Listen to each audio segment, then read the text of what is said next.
Y me dicen por acá, ¿puede explicar Daniel 3:24? Leo desde el 19 rápidamente. Entonces Nabucodonosor se llenó de ira, cambió el aspecto de su rostro contra Sadrach, Mesach y Abednego, y ordenó que el horno se calentara 7 veces más de lo acostumbrado, y ordenó a hombres muy vigorosos que tenían en su ejército que ataran a Sadrach, Mesach y Abednego para echarlos en el horno de fuego ardiente. Así pues, estos hombres fueron atados con sus mantos, sus calzados, sus turbantes y sus vestidos, y fueron echados dentro del horno de fuego ardiente. Y como la orden del rey era premiante, habían calentado mucho el horno. La llama del fuego mató a aquellos que habían alzado a Sadrach, Mesach y Abednego. Tan fuerte era el fuego de ese horno que quemó a los que echaron a estos 3 hombres. Dice, estos 3 hombres, Sadrach, Mesach y Abednego, cayeron atados dentro del horno de fuego ardiente. Y este es el verso por el que me preguntan. Entonces el rey Nabucodonosor se espantó, se levantó apresuradamente y dijo a los de su consejo, ¿no echaron 3 hombres atados dentro del fuego? Ellos respondieron al rey, es verdad, oh rey. Entonces, es por este verso que me pregunta, Daniel 3:24. Entonces Nabucodonosor, cuando vio adentro del horno, por si algo también en resumen de este capítulo, estos 3 hombres, por no querer caer en idolatría, estuvieron dispuestos a que los echaran en el horno de fuego. Eso representa a los muchos. En sí, en el libro de Daniel vemos a Daniel y sus 3 amigos como una representación de los pocos, Daniel y los muchos, los 3 amigos. La relación 1-3 que también vemos en Apocalipsis y otras partes de la escritura. Entonces, en este capítulo, curiosamente, Daniel no se encuentra, no aparece del todo, y eso es porque representa a los pocos que no van a estar para el momento en el que van a matar a los muchos. De hecho, hoy es Shemini Atzeret y sería el día en el que se daría la transformación y la unión con el Todopoderoso. Y durante 30 días los muchos estarían muriendo a manos de la bestia por no ponerse la marca, o sea, por no querer caer en idolatría, van a tener que morir. Como aquí echaron a esos 3 hombres al fuego, pero Yahweh los rescató, así como va a resucitar a los que entreguen sus vidas para no ponerse la marca. Entonces el rey Nabucodonosor se espantó, se levantó apresuradamente y dijo a los de su consejo, ¿no echaron a 3 hombres atados dentro del fuego? ¿Verdad? Porque eran Sadrach, Mesach y Abednego. Ellos respondieron al rey, es verdad, oh rey. Y él dijo, sin embargo, yo veo 4 hombres sueltos. Entonces los enviaron amarrados, los tiraron amarrados en el fuego, pero se quemaron sus ataduras, pero no ellos. Y caminaban ellos por el horno sin quemarse, y los acompañaba uno más, que se vendría siendo Mashiach, el Salvador, obviamente antes de haber encarnado. La otra, bueno, de hecho voy a leerlo. Dice, sin embargo yo veo 4 hombres sueltos que se pasean en medio del fuego, sin sufrir ningún daño, y el aspecto del cuarto es semejante a un hijo de los Elohim. Entonces se veía como muy poderoso, elevado, y el aspecto del cuarto es semejante a un hijo de los Elohim, ¿verdad? Siendo Yahushua el hijo de Yahweh Elohim, entre otras cosillas ahí, pero el hecho de que aquí viene el hijo de los Elohim que menciona Nabucodonosor, que ve que es el que los llega a salvar para que no se quemen, viene siendo una representación de Mashiach, quien vino en el 4.º milenio. Aquí está como el 4 hombre, y como ya he dicho, nació en el 4 día de la semana y murió en el 4 día de la semana. Aparte de eso, bueno, lo otro que se podría hacer es lo de los significados de los nombres para tener algo más revelado ahí con respecto a lo que ellos ahí en el fuego representaban, además de, como ya mencioné, en sí, en general, a los muchos que no van a aceptar la marca de la bestia, por lo que van a morir. Dice la comunión cristiana que toman pan y vino, y si no me equivoco era refiriéndose principalmente a la comunión, como la llaman en el catolicismo, que cuál era, o sea, que era lo negativo o lo malo de esa práctica. ¿Verdad? Claramente viene siendo una como en cierta manera, ¿verdad? Por los que no saben, obviamente no lo ven así, pero es como una burla de la fiesta de Pesaj, cuando comemos el cordero y bebemos el vino, que representa, comemos el cordero en el sentido de que Yahushua murió como el cordero, y esa era lo que se enviaba para Pesaj, ¿verdad? Matar un cordero y consumirlo, lo cual representa el hecho de que Yahushua, el cordero, moriría por nosotros y deberíamos comer de él a través de nuestra fe. Yahushua dijo, hablando del lejem, que representaba su carne, el pan representaba su carne y el vino su sangre. Entonces, para Pesaj, recordando a Mashiach, como está escrito, la congregación bebe vino como un recordatorio del nuevo pacto que hizo Yahushua a través de su sangre y que nosotros aceptamos para recibir la vida eterna. Y comemos matzá o pan sin levadura para recordar a Yahushua, que dio su carne, la cual no tenía pecado, y se entregó al que lo mataran para poder darnos a nosotros el perdón de pecados. Entonces, en el catolicismo, como Constantino, que fue el que lo hizo, la religión de Roma, el que adoraba al Sol Invictus, al dios Sol, decidió mezclarlo con lo que hasta ese momento se estaba enseñando del Mesías, y así como cambiaron el nombre, cambiaron o inventaron una imagen para él, cambiaron un montón de cosas, entre esos sacan el segundo mandamiento, y otro montón de detalles que hacen, mezclaron un montón de cosas paganas para que los paganos o los de esas religiones vieran una conexión con lo que ellos creían y así se hicieran parte de la Iglesia Católica, y así fue como terminaron de destruir, ¿verdad? O de convertir la doctrina que se estaba enseñando en una doctrina completamente falsa, errada y muy lejos de la escritura, de lo que la escritura nos dice. Entonces, una de estas cosas es la forma en que celebran lo que llaman la comunión, ya que por ejemplo usan la hostia, que en sí en realidad no es pan sin levadura como dice la escritura. Por otro lado es redonda y amarilla, representa el sol, y eso muestra que lo que están haciendo es un pacto con el dios Sol, como repito, el Sol Invictus, a quien adoraba Constantino, quien hizo la mezcla para crear la religión católica. Además de eso, cuando beben vino y la hostia, parte de la doctrina católica es que eso que se están comiendo en sus estómagos básicamente se convierte en carne y sangre del Mesías. Y en escritos católicos hablan de que el sacerdote, cuando hace eso de la comunión, está haciendo que el Mesías descienda nuevamente y entregue su cuerpo nuevamente, siendo sacrificado otra vez por cada uno de los que está comiendo, lo cual va completamente en contra de lo que dice la escritura.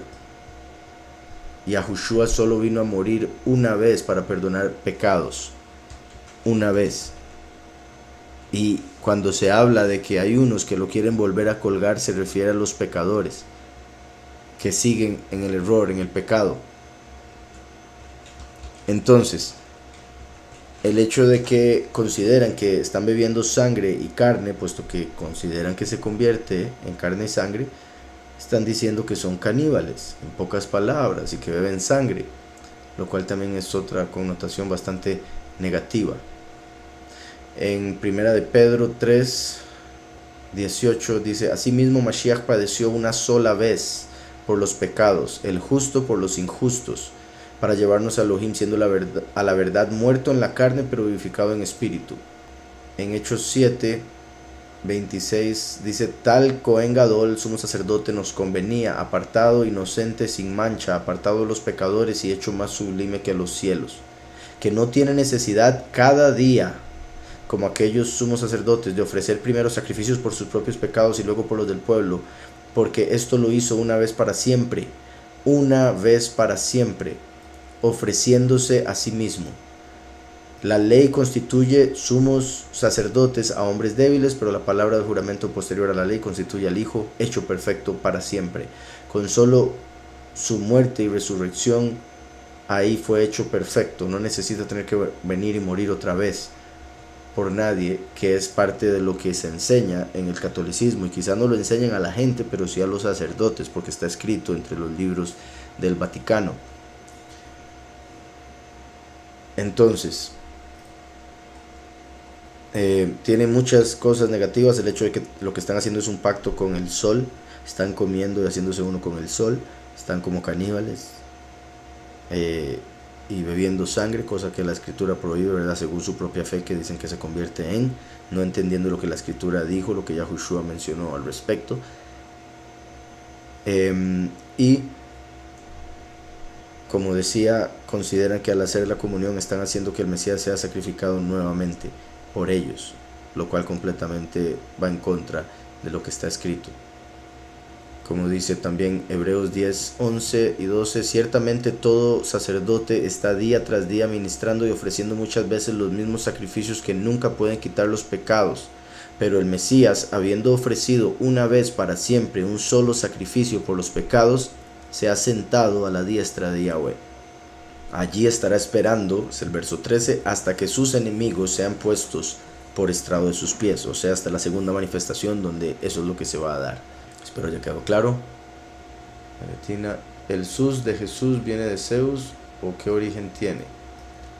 Sí, son dos razones. Una, que en griego Us es como se terminan los nombres masculinos. Entonces, para que como era masculino, ¿verdad? Le ponen Us, y la S al inicio es para hacer alusión a Sus, como Pegasus, Dionisus, Dionisios. Ese era hijo de Zeus, y por eso el Sus al final. Entonces, a Jesús también la otra razón es porque agarraron el nombre de la diosa de la sanidad, Yazó, y lo volvieron masculino con el Us y Jesús. Y al ser ¿verdad? La conexión que siempre hacen, como ya he dicho, la palabra Dios viene de Zeus, por eso teología. Zeus pasó por Teus y después Dios, y de hecho en griego hay una forma en la que se escribe Zeus, que es literalmente estar viendo la palabra Dios. Entonces Dios es Zeus, según Apocalipsis 2, Satanás es Zeus, entonces por eso no utilizamos el término Dios. Entonces, así como le cambiaron el nombre al Todopoderoso por el término Dios, que es Zeus, al Hijo del Todopoderoso lo cambiaron de Yahushua a Jesús, para hacer alusión a Zeus, el hijo de Zeus, el enviado de Zeus.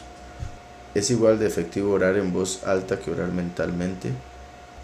Pues buena pregunta. Por un lado, considero que depende de la oración, lo haría de una u otra manera. En sí, obviamente, Yahweh conoce el corazón, pero también hay algo importante y poderoso en el pronunciar las palabras, en el dejar salir ese sonido, esa frecuencia, como para sellar las cosas. Entonces considero algunas cosas que no está mal el orarlas en silencio, en la mente, solo con el Padre, que uno sabe, solo el Padre puede escuchar eso. Mientras que algunas cosas creo que sí es importante decirlo, que repito, que es como para concretar, para manifestar lo que se está creyendo, pidiendo. Dice, lo que era la Torre de Babel, ¿qué ciudad es ahora o se perdió todo vestigio de ese reino? Sería en Irak. De hecho, se dice que cuando los Estados Unidos se metió ahí con la excusa de armas nucleares, era para llevarse un montón de cosas que tenían que ver con la Torre de Babel, con ese tiempo, reliquias y demás. Se metieron en un museo, se llevaron un montón de cosas,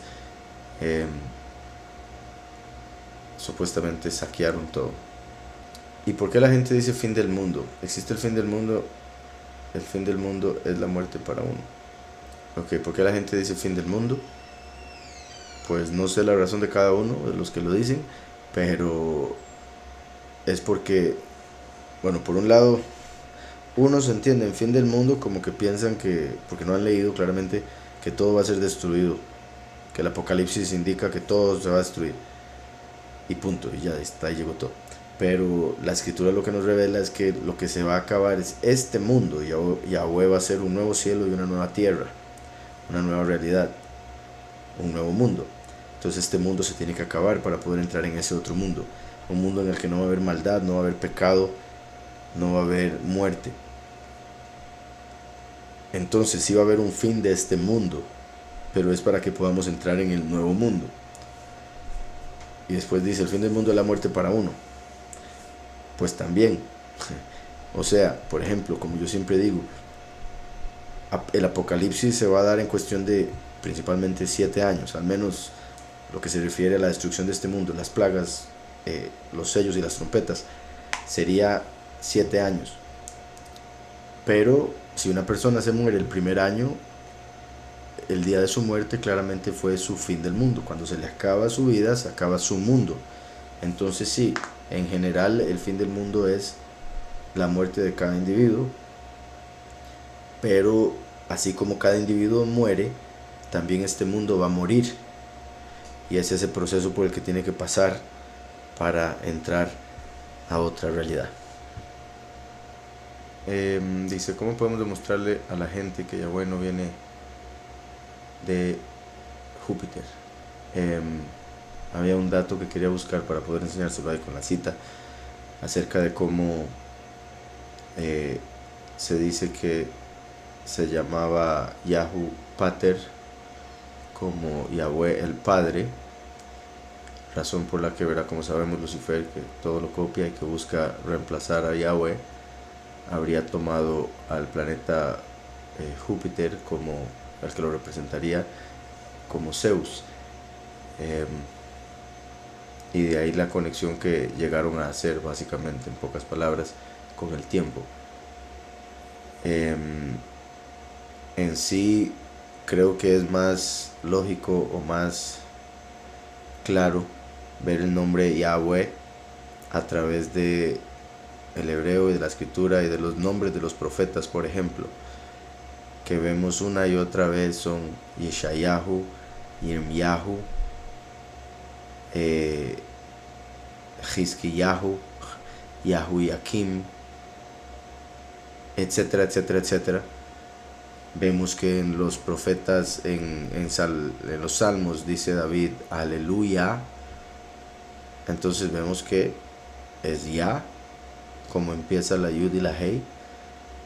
Vemos que con la Vav, que se le agrega como sonido de U, llega el nombre Yahu.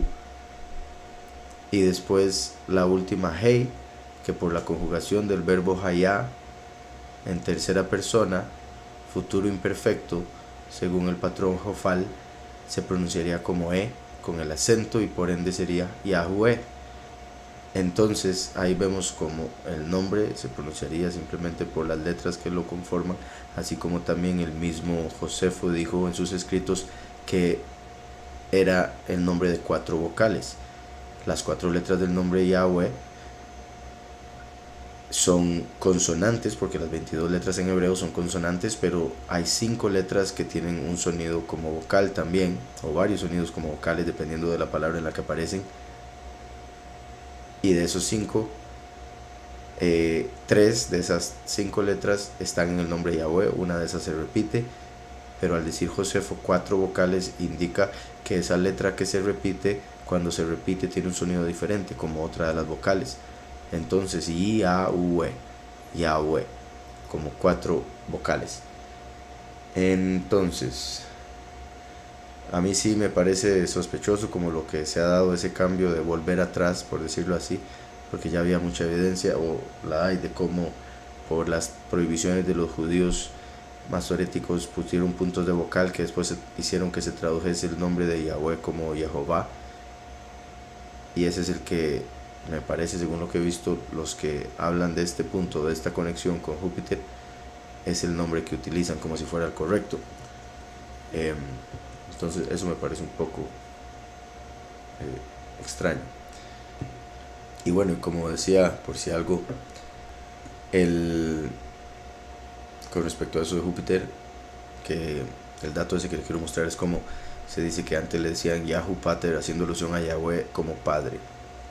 Después lo cambiaron a nada más Júpiter, en vez de Yahu Pater, Júpiter. La conexión que hacen es por el hecho de que uno de los nombres con los que llamaban a Júpiter también es Jove. Pero Jove o Yahweh también se puede ver en, digamos, ese Jove se puede ver en la similitud con Jehová, claramente. O sea, mi punto es la similitud en sonido, que es lo que tratan de conectar con el nombre Yahweh. Mi punto de las vocales de Jove vienen siendo más las de Jehová. Así. ¿Cómo podemos demostrar a la gente que el Antiguo Testamento no está obsoleto y que sí debemos estudiarlo y sí que es actual? Ok, Malaquías dice Yahweh no cambia.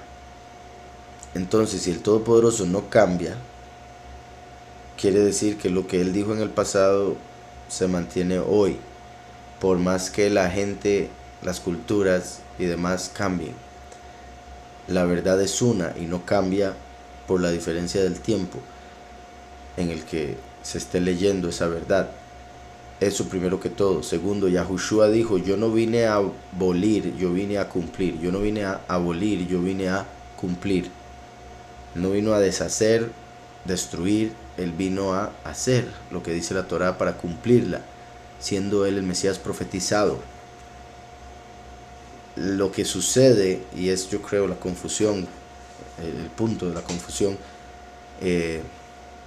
es que Yahushua es la verdad. Como está escrito, en el inicio reinó la muerte, después vino la ley y los profetas, y después con Yahushua el Mesías vino la verdad y el favor. La verdad y el favor.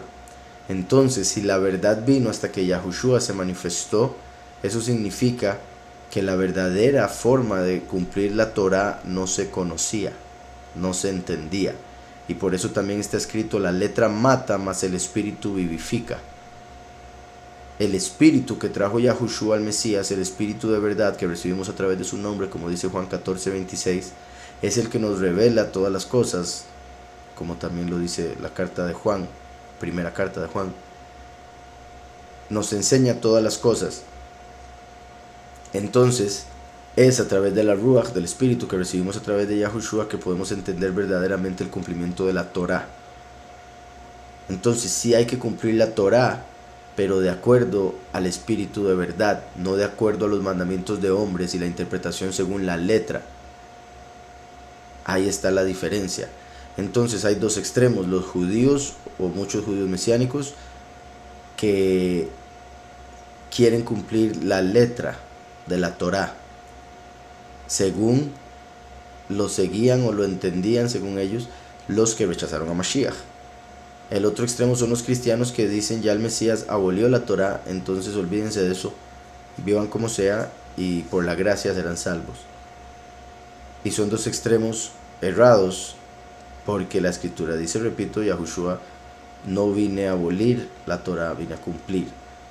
Nosotros a través de Yahushua cumplimos la Torá, porque él la cumplió incluso según la letra, pero a través del Espíritu llegamos a entender lo más importante de la ley, como dice el mismo Mesías. La ley y los profetas cuelgan de dos mandamientos: amar a Yahweh con todo tu corazón, toda tu alma y todas tus fuerzas, y amar al prójimo como a ti mismo. Entonces el cumplimiento de la ley es el amor, es a través de la Ruach HaKodesh, el Espíritu de verdad, y el llenarnos de amor, porque Yahweh es amor, que podemos llegar a entender y ver cómo es que se cumple cada uno de los mandamientos que aparecen en la Torá. Es en la Torá, en la ley, donde aparecen los 10 mandamientos. Si uno dice que ya la ley no importa, entonces ya los 10 mandamientos no importarían. Y otro montón de factores. Solo el hecho de que Yahushua dice el fin está en el principio. Es por eso que necesitamos conocer la Torá, el principio de la escritura, para poder entender el final de la historia humana, el propósito por el cual fuimos creados. Solo conociendo verdaderamente el Antiguo Testamento podemos entender por qué Yahushua es el Mesías. Hay mucha gente que dice creer en el Mesías, pero no entiende el por qué Él es el Mesías, y por ende no puede defender lo que cree, y eso es un problema inmenso, porque entonces ¿en qué está basada su fe? Si no sabe ni siquiera cuál es su fe, o en qué es lo que verdaderamente dice creer.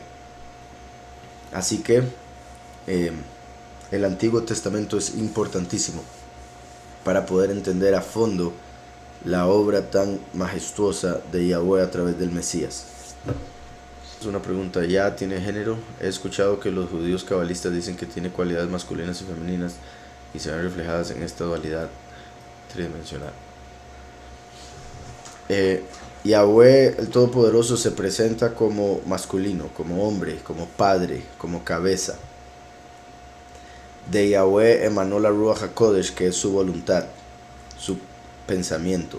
Como de la mente sale el pensamiento, de Yahweh salió la Ruach, como de Adán salió Eva. Y a través de la voluntad de Yahweh vino la palabra. A través del pensamiento se dio la palabra, que es Yahushua el Hijo. Entonces Yahweh como tal se presenta como hombre, masculino. La Ruach viene siendo ese aspecto femenino, que sería del cual hablarían ahí que usted menciona. Después de la inmersión, ¿qué responsabilidades y compromisos debemos asumir en nuestra vida? Imagino que es ¿por qué solo en nombre de Yahushua? Entonces, primero, después de la inmersión, ¿qué responsabilidades y compromisos debemos asumir en nuestra vida? En sí, la inmersión lo que representa es morir a uno, morir a lo que era uno antes, morir a todos los pecados en sí, que todos los despecados desaparezcan a través de la decisión que se ha tomado de que al salir del agua sea Mashiach el que viva en uno. Entonces eso indica verse a sí mismo como un templo de Yahweh y por ende respetarle a tal punto de cumplir sus mandamientos. Esa inmersión es una muestra pública que la persona hace de que quiere cumplir y va a cumplir los mandamientos del Todopoderoso. Entonces la responsabilidad sería conocer cuáles son los mandamientos, conocer al Todopoderoso mejor para poder avanzar y mejorar en su vida, acercarse más al Poderoso y poder ser un reflejo de Yahweh en esta tierra a través de ese espíritu de Yahushua el Mesías. Después dice, ¿por qué solo en nombre de Yahushua? Porque es el único nombre dado a los hombres a través del cual podamos ser salvos, como dice la Escritura. Solo hay un nombre. Y bueno, voy a leer el verso. Hechos 4:12 dice, y en ningún otro hay salvación, porque no hay otro nombre bajo el cielo dado a los hombres en que podamos ser salvos. No hay otro nombre bajo el cielo dado a los hombres en que podamos ser salvos. Entonces, tristemente, el nombre de Yahushua lo cambiaron los judíos primero, cambiándole las vocales de la A y la U para que no se pronunciara Yahu en el nombre del Mesías, que ellos rechazaron. Lo cambiaron a Yeho con la E y la O de Elohim. Entonces se cambió a Yehoshua. Después lo cambiaron a Yeshu, una maldición judía, que significa que su nombre se ha borrado y su memoria y su nombre se han borrado. Yemach Shemo et Zikro.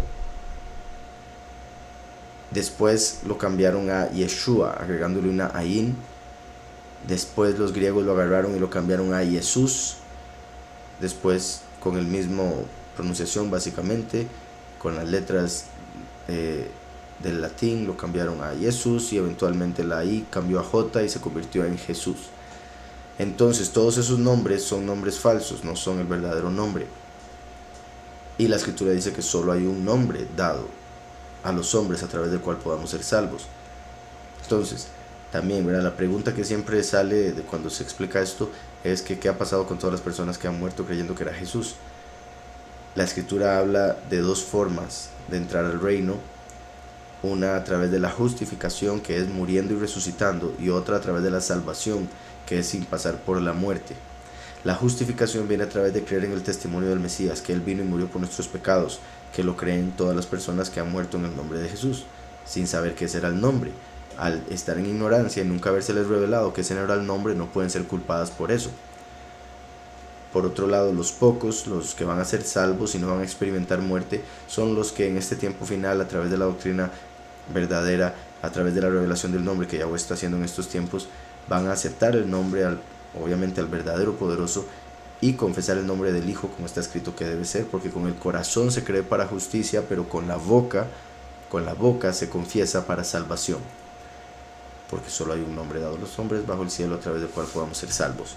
Y también está escrito que toda lengua confesará, toda rodilla se doblará de los que están en los cielos, en la tierra y debajo de la tierra, y toda lengua confesará que Yahushua es el ungido, el Mesías.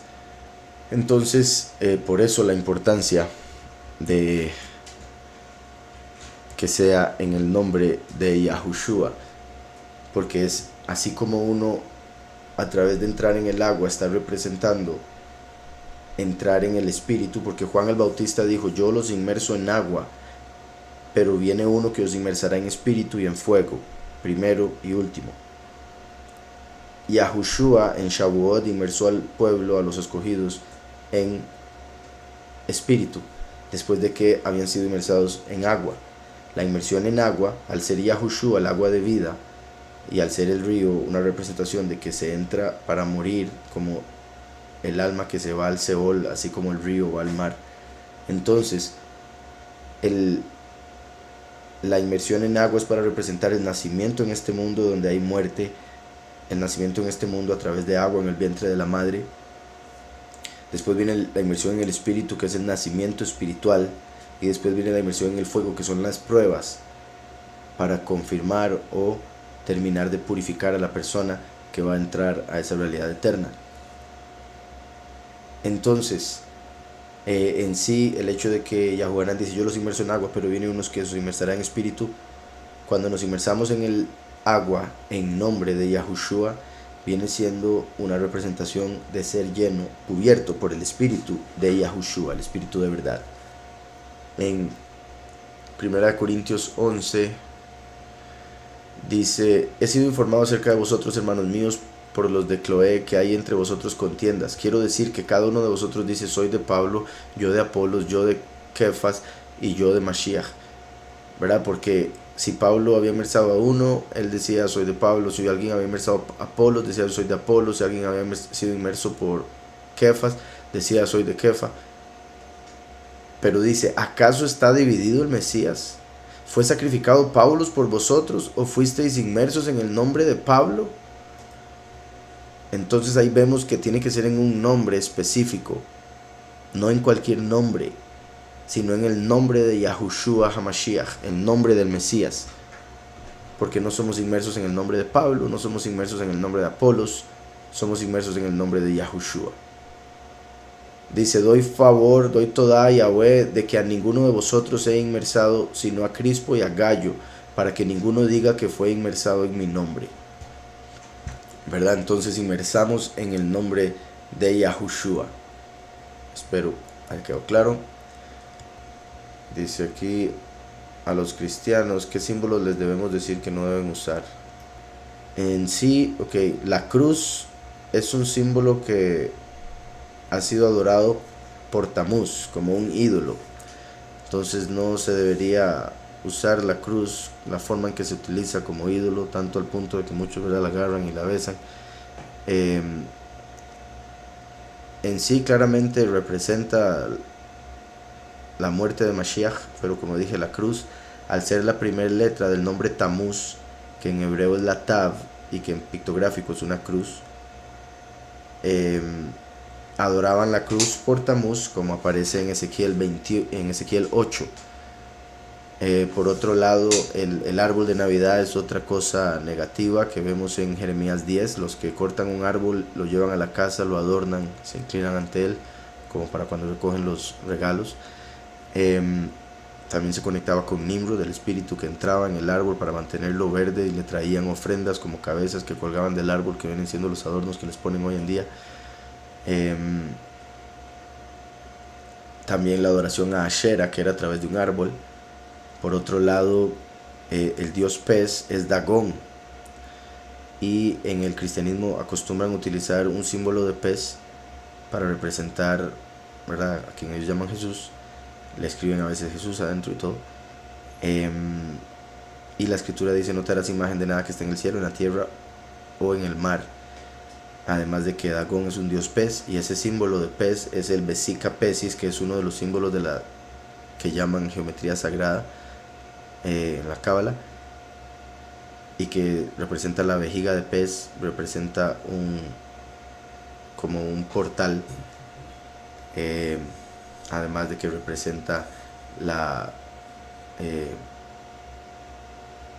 en sí, como, bueno, es que la forma en que lo presentan en muchos de los ídolos o imágenes que han hecho en el catolicismo es que hacen el Vesica Pesis, en este caso no como el pez de forma horizontal, sino vertical, como si fuese una puerta, el Vesica Pesis, y a Jesús, la imagen de Jesús pasando a través. Curiosamente, ese símbolo es también de el nacimiento de, o sea, representando la vagina por la cual, a través de la cual pasaría el bebé, y por eso como una puerta dimensional entrando del vientre a este mundo. Y lo hacen en muchos ídolos, esas imágenes del catolicismo, como Jesús, ¿verdad?, la imagen que ellos han hecho pasando a los cielos a través de ese mismo símbolo.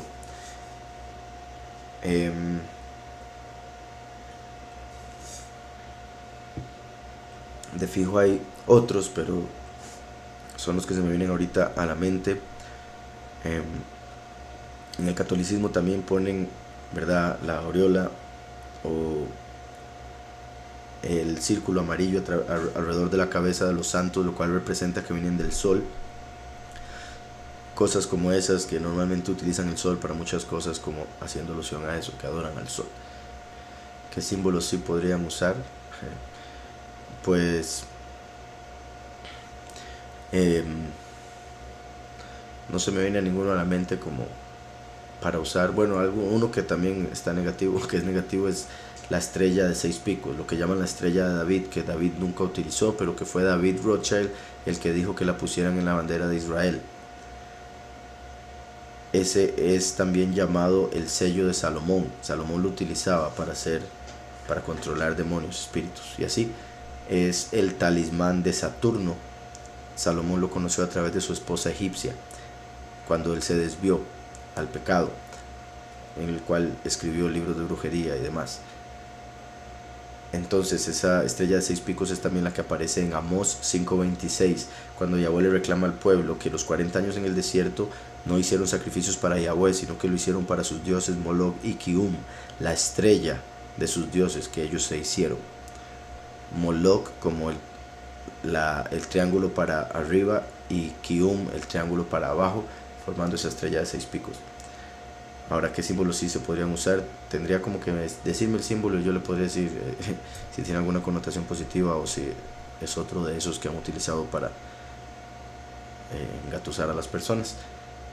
En sí, ¿verdad?, algo que a mí me gusta usar mucho, que vienen siendo símbolos, serían las palabras, las letras hebreas, por ejemplo, el hebreo mismo. Pero en sí, símbolos no sabría cómo qué decirle específicamente.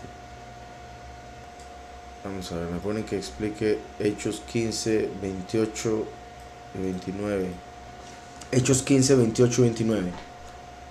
Pues ha parecido bien a la Ruach HaKodesh y a nosotros no imponeros ninguna carga más que estas cosas necesarias: que os abstengáis de los sacrificados de los ídolos, de sangre, de ahogado y de fornicación. Si os guardáis de estas cosas, bien haréis, pasadlo bien.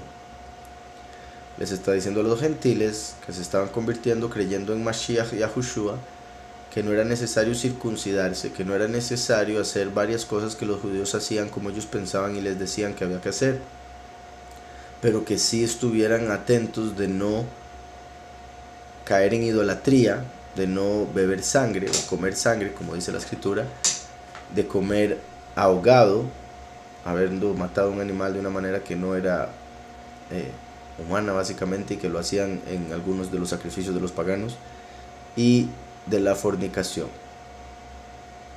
Si os guardáis de estas cosas, bien haréis, pasadlo bien. Dice: María de Magdala, escuché que en un programa se besaba con el Mesías, al igual que los apóstoles. Si tuvieron celos de ella, ¿era porque era su pareja o solo celos por preferencia? Sí, todo parece indicar celos por un tipo de preferencia que ellos sentían, como que sentían que era quizá muy cercano a ella, porque sí vemos que Yahushua besaba a los discípulos también. Ahora el punto es que hay un verso en particular de los libros gnósticos que dice que a veces besaba a Miriam en la boca, que obviamente ya es un poco más íntimo. En sí representa pacto, y en una vez que eso sucedió le dijeron algo al Mesías, y el Mesías les respondió que eso no significa, bueno, en otras palabras, claramente estoy parafraseando, no significaba que no los amara a ellos, o que los amara menos. Simplemente él tenía una relación muy cercana con Miriam de Magdala, pero nunca vemos en la escritura ni nada más que fuese algo carnal, o algo como lo que después salieron diciendo de que estaban casados, o de que tuvieron hijos después del madero y todo eso. Eso sí, no está en la escritura en lo absoluto, ni en los libros gnósticos, y fue cosas que se inventaron en su mayoría basados en este único verso que dice que en ocasiones le besaban su boca. Pero claramente las personas con sus problemas de lujuria mentales tienden a proyectar y pensar que por ellos ser así sería el Mesías también. ¿Cómo podemos saber si el Padre nos escucha? Es parte de la fe. La fe es el saber, no es el creer, sino el saber. Entonces, la escritura también dice que el que ore debe orar con fe, porque si no, no va a ser escuchado. Entonces, si cuando ora tiene duda, eso es lo que va a bloquear la oración de ser escuchada. Usted tiene que orar sabiendo que lo escucha, porque Yahweh todo lo sabe, todo lo escucha. Uno no lo puede limitar como para pensar que no es capaz de escuchar. Y aún más si usted conoce el nombre de Él y lo invoca.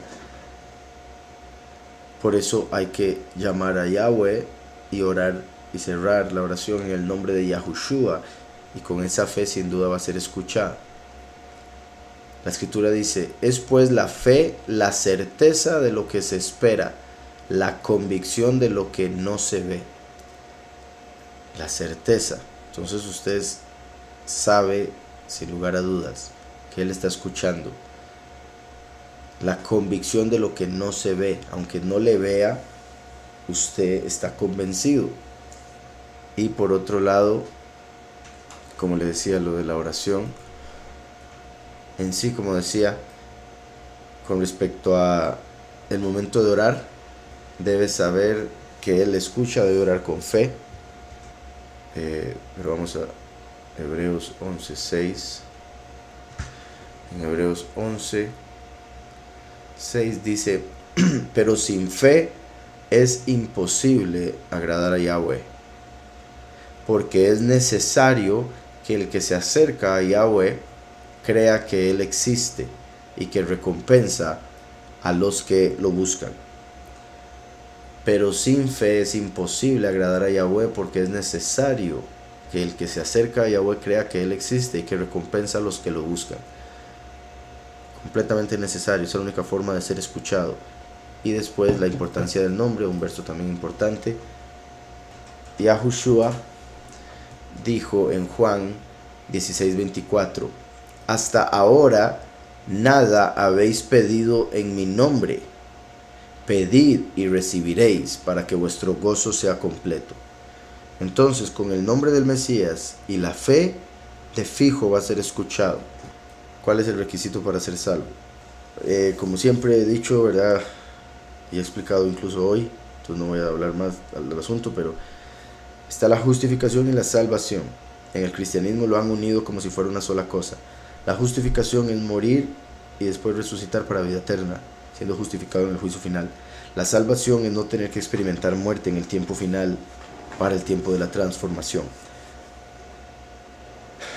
Entonces, dependería de eso cómo sería la respuesta, pero en general voy a hablar de justificación, que es lo que la mayoría de la gente entiende como salvación. ¿Cuál es el requisito? Creer en el Todopoderoso y en su Hijo, a quien envió, quien vino al mundo y murió por nuestros pecados y fue levantado de los muertos. Creer todo eso que acabo de decir es necesario para poder recibir la justificación. Después de creer eso, uno debería ser una persona nueva a través de la inmersión en su ruach, su espíritu, como para empezar a cumplir sus mandamientos, empezar a hacer lo que él dice. Porque la fe sin obras está muerta. Una persona que dice tener fe, pero no cumple sus mandamientos, se está engañando a sí mismo. Su fe en realidad está muerta, no sirve para nada. Es mentira que tiene fe. Entonces, el requisito es creer, y después de creer, empezar a actuar según lo que Yahweh manda. Ser justo, misericordioso, amar al prójimo como a sí mismo, amar a Yahweh con todo tu corazón, toda tu alma y todas tus fuerzas, etcétera, etcétera. Y parte de eso es dar testimonio de Yahushua el Mesías para que otras personas también puedan llegar a conocer la verdad y por ende la vida eterna. ¿Por qué tuvo que morir en la cruz Yahushua? Está escrito que él se haría maldición para darnos bendición. Está escrito que el que muera en un madero es maldito por Elohim. Entonces vino a cumplir toda la Torá, y entre eso Deuteronomio 23:13, donde dice eso del madero. Los judíos pidieron que lo colgaran de un madero porque querían hacerlo sufrir y querían ponerlo como un maldito. Por eso que escribe Deuteronomio. Pero al hacer eso estaban condenando al Hijo de Yahweh, como también había sido profetizado. Yahushua es llamado el postrer Adán, porque así como a través del primer Adán entró la muerte al mundo, a través de Yahushua entraría la vida por su muerte, puesto que al Yahushua cumplir toda la Torá y ser asesinado con el enemigo, diciendo que, básicamente influenciando a los fariseos para que lo mataran, al sacrificar a Yahushua el Mesías, que nunca rompió la Torá, estaban matando al único que debía vivir por el cumplimiento de la Torá, como está escrito en la ley. Entonces Lucifer, que utilizaba la ley para acusar, al permitir y hacer que mataran a Yahushua, estaba rompiendo la ley, y así, con la muerte del Mesías, estaba Yahweh venciendo a Satanás. Y por eso se habla del pago por nuestros pecados, porque a través de su muerte agarró todos nuestros pecados y murió para pagarle a Satanás, para que así nosotros no tengamos que morir en la segunda muerte y todos puedan recibir la vida eterna, los que creen en Yahushua. ¿Y por qué en una cruz? También otra respuesta es porque en el Aleph Bet, que es el alfabeto hebreo, la última letra es una Tav, cuyo símbolo es la cruz. En el pictográfico la letra Tav es una cruz. Entonces la historia, como el alfabeto, termina en la cruz, termina en la Tav. Entre otras razones que de fijo se pueden ir sacando de por qué tenía que ser así.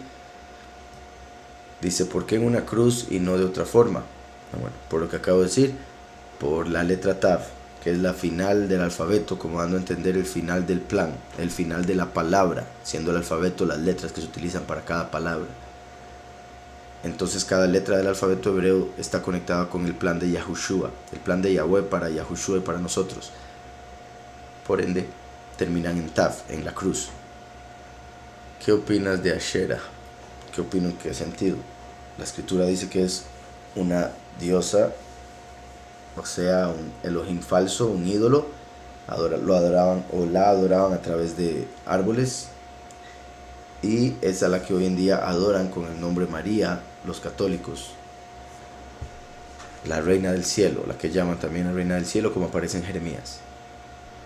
¿Puedes explicar qué significa morir por nuestros pecados? Pues en sí lo que dicen esas palabras, el hecho de que nosotros merecíamos irnos al infierno por la desobediencia, por servir al enemigo. El enemigo es el que merece el infierno, claramente, por la rebelión y otro montón de cosas. La escritura dice que el infierno fue hecho para Satanás y sus ángeles. Si las personas sirven a Satanás, entonces van a terminar en el mismo lugar. Ese es el punto.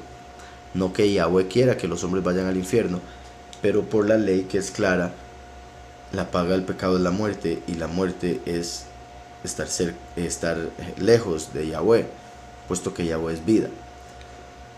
Entonces, como Yahweh quiere que estemos con Él, porque nos ama, entonces envió a su Hijo para arreglar lo que el hombre primero, Adán, desarmó al haber desobedecido y dejar entrar la muerte.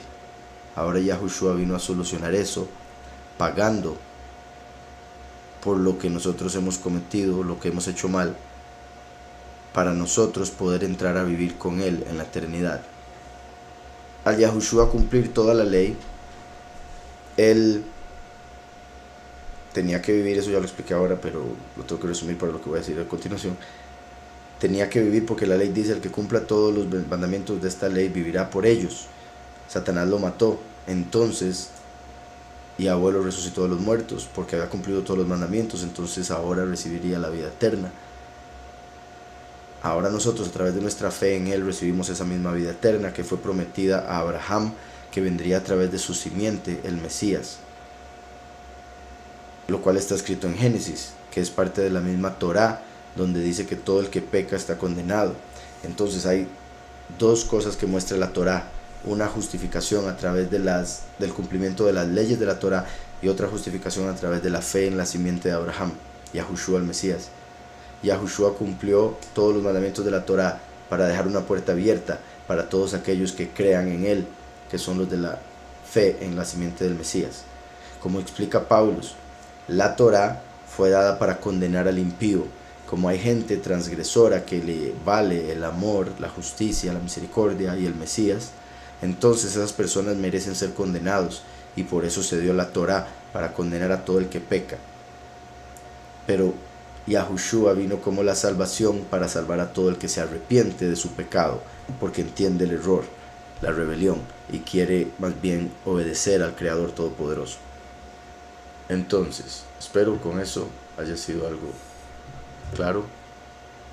Me dice que explicar 1 Pedro 2, 21 al 25. 1 Pedro 2, 21 al 25 dice: para esto fuisteis llamados, porque también el Mesías padeció por nosotros, dejándonos ejemplo para que sigáis sus pisadas. ¿Verdad? Estar dispuestos a sufrir por otros, estar dispuestos a sufrir con tal de que se manifieste el reino de Yahweh en esta tierra. O sea, por ejemplo, el que nos llamen locos, el que nos ofendan, el que no nos quieran cerca, porque creemos en el verdadero, porque predicamos del verdadero, etc. Para esto fuisteis llamados, porque también Mashiach padeció por nosotros, dejándonos ejemplo para que sigáis sus pisadas. Él no cometió pecado, ni se halló engaño en su boca. O sea, cumplió toda la Torá, nunca pecó. Cuando lo maldecían, no respondía con maldición. Cuando padecía, no amenazaba, sino que encomendaba la causa al que juzga justamente. Ahí se nos está explicando el ejemplo de Yahushua y cómo debemos actuar. Si alguien nos ofende, no debemos ofender de vuelta. Si alguien nos está tratando de hacer daño, no lo amenazamos, sino que dejamos todo en las manos de Yahweh. Cuando lo maldecían, no respondía con maldición. Cuando padecía, no amenazaba, sino que encomendaba la causa al que juzga justamente. Él mismo llevó nuestros pecados en su cuerpo sobre el madero. Él mismo llevó nuestros pecados en su cuerpo sobre el madero, para que nosotros, estando muertos a los pecados, porque al creer en Mashiach y él haber muerto por nosotros, entonces morimos en Mashiach, y así morimos a los pecados que hemos cometido, a la carne que nos quiere hacer pecar, para que nosotros, estando muertos a los pecados, vivamos a la justicia. Entonces morimos al deseo de la carne y vivimos para hacer justicia. Por su herida habéis sido sanados. A través de las heridas que él pasó, recibimos la sanidad. Recibió 39 azotes conectados con la raíz de todas las enfermedades que hay. Él tomó cada enfermedad y la llevó al madero por nosotros, y por ende por sus heridas somos sanados. Vosotros erais como ovejas descarriadas, ¿verdad? Al estar en la apostasía, en el error, en lo que fuese que creíamos antes. Pero ahora habéis vuelto al pastor y obispo de vuestras almas, al Mesías, ¿verdad? Al verdadero poderoso. Espero ya quedó claro. Dice, ¿qué diferencia hay entre morir en la cruz y morir apedreado? Como dije, el morir en la cruz era algo que estaba especificado para aquellos que se consideraban como malditos por el Todopoderoso. Morir apedreado era para aquellos que se consideraban rompían unos mandamientos específicos de la Torá, la cual fue escrita en sí los 10 mandamientos en piedra. Entonces los que rompían los mandamientos escritos en piedra morían por golpes con piedras, siendo apedrados. Lucifer acusa si se cometen faltas contra la Torá, él la cumple. Por un lado no puede porque no es humano, pero él era o es todavía, pero no para nosotros, el acusador. Él acusa al mundo, a nosotros no, porque estamos bajo Yahushua, quien ya no puede acusar, y no puede acusar del todo porque nunca pecó. Entonces Lucifer acusa, dice, si se cometen faltas contra la Torah, sí. Él la cumple, no, porque él no es hombre y la Torah fue hecha para los hombres, pero como él la utiliza para acusar a la humanidad sobre la cual él fue puesto como poderoso del mundo, entonces debía mantenerse justo según la justicia que revela la Torah. Entonces, al matar o influenciar para matar al Mesías, rompió la justicia y ahí falló, y por ende mereció la caída del favor de Yahweh. Puedes explicar las representaciones y simbolismos del logo de la congregación del Camino de Yahweh. Con gusto.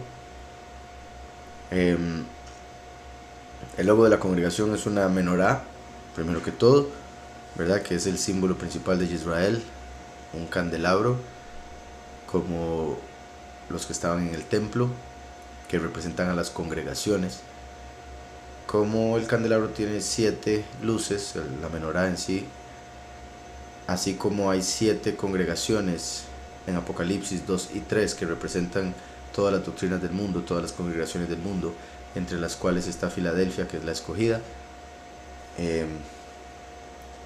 De hecho, cada congregación aparece como un candelabro. La congregación de Filadelfia, por ende, es un candelabro de esos 7. Y es la congregación del amor fraternal, la congregación que tiene el nombre del Padre y del Hijo. En sí, la menorá o candelabro, en el logo de la congregación nuestra, el Camino de Yahweh, está compuesto por 5 letras hebreas, como en un espejo. Entonces, las letras que componen como las ramas del candelabro donde están las luces son la letra Shin, la letra Vav y la letra Shin. Esas 3 letras hacen la palabra hebrea que significa gozo, alegría, y la letra Shin representa fuego. Entonces son 2 letras Shin a uno y otro extremo, que son como la letra Shin tiene 3 líneas que ascienden, esas 3 líneas vendrían siendo las 6 luces. En el centro está la 7ª, que es el Shemesh, con el que se encienden el resto de la menorá, la central, y esa está compuesta o representada por la letra Vav, que es una línea vertical. Entonces Shin, Vav, Shin, las letras que están arriba del logo, y están siendo sostenidas por 2 letras Sadeh. Las letras Sadeh representan al justo, que en hebreo significa o se pronuncia Sadik. El Sadik es el justo, y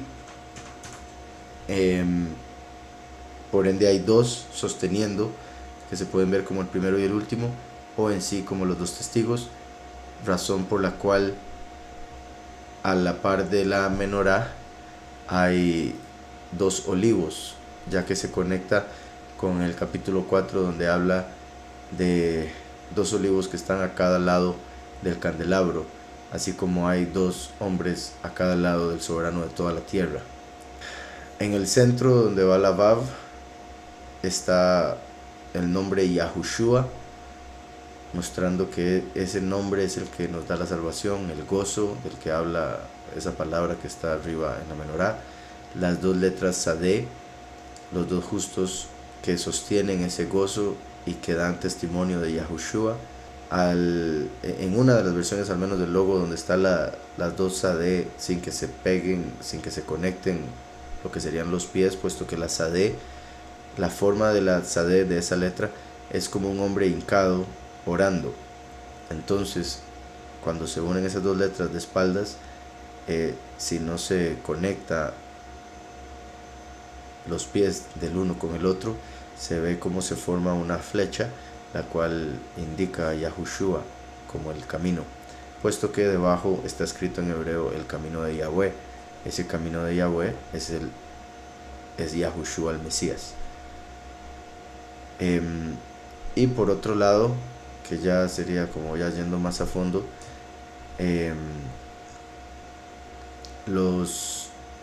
las letras que ahí aparecen, al ser 5, cada una de ellas tiene valor numérico. Si esas 5 letras se suman, entonces tenemos ahí un valor numérico específico que curiosamente se conecta con algunas cosas interesantes. Al ser, bueno, Shin más la Vav, eso es 606, más las 2 Sadeh, que son 90, sería más 180, 786 sería el valor numérico. Es que también lo tengo en la página nuestra, pero eso también me tomaría un tiempo el encontrar la imagen en sí de la cual estoy hablando, pero bueno, hay otra razón más para recomendarle la página losdelcamino.net. losdelcamino.net, se va a la parte de, bueno, en el menú donde dice Yahweh, o puede entrar directamente al escribir elcaminodeyahweh.com, elcaminodeyahweh.com, y en la galería ahí puede encontrar una de las imágenes donde aparece en sí el logo explicado parte por parte, y ahí puede ver el que tiene que ver con los valores numéricos, o con el valor numérico de las letras que conforman el logo de la congregación. Entonces, sí, me recomiendo entrar a la página.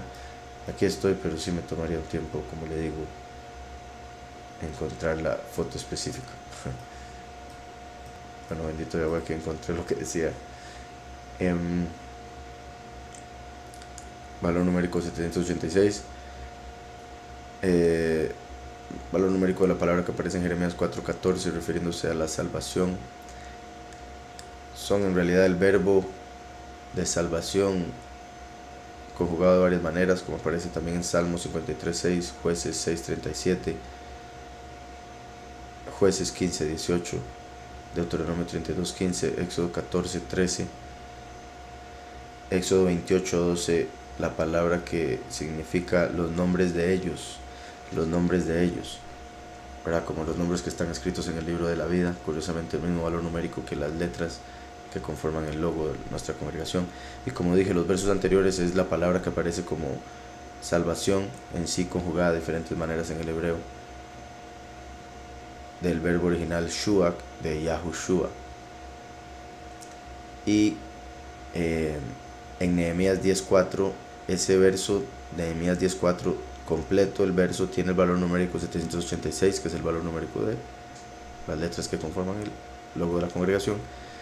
Y son 3 nombres, Hatush, Shebaniah y Maluk, pero esos 3 nombres significan respectivamente la convocación a quien Yahweh incrementa reinando.